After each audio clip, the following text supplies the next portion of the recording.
Stardew Valley was released in 2016, but solo developer Eric ConcernedApe Barome had already worked on it for over 4.5 years before it saw the light of day. Initially conceptualized as a fan-made alternative to the Story of Seasons games, the final product was released in February 2016 and went on to become one of the best-selling video games of all time, an incredible feat for a solo developer. Stardew Valley is considered by many to be one of the best video games ever made, and Barone has been updating the game regularly to this day.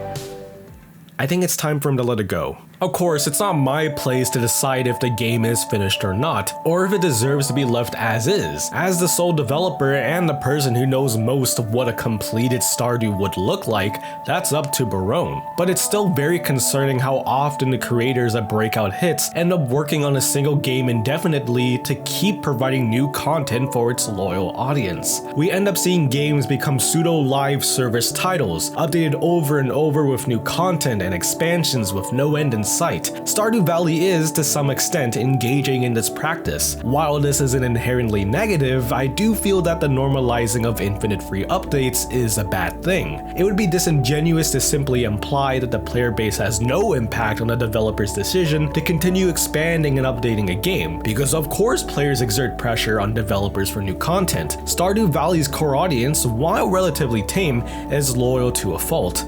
New content gives them a reason to keep playing, and that continued interest draws new players in.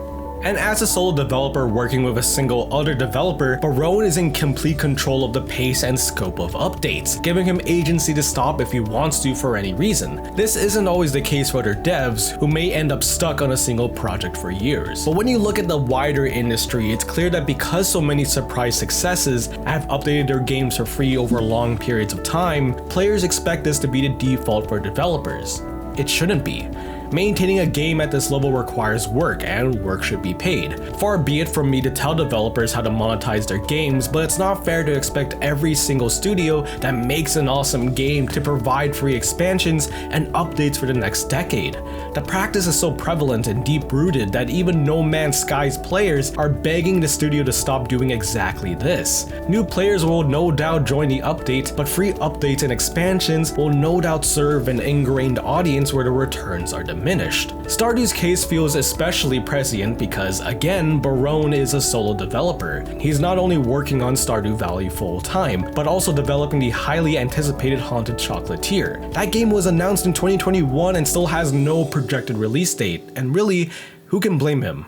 Barone has said he's eager to work on it again, but won't do so until the newest Stardew Valley update is bug-free on all platforms, meaning it has to be working well on PC, mobile, and console. Maintaining a game pretty much on your own is hard, but doing that while developing another is harder. If there wasn't a set expectation of games growing indefinitely after release, would Stardew Valley still have the same updates and additions? Without that pressure to expand, would we be closer to playing Haunted Chocolatier?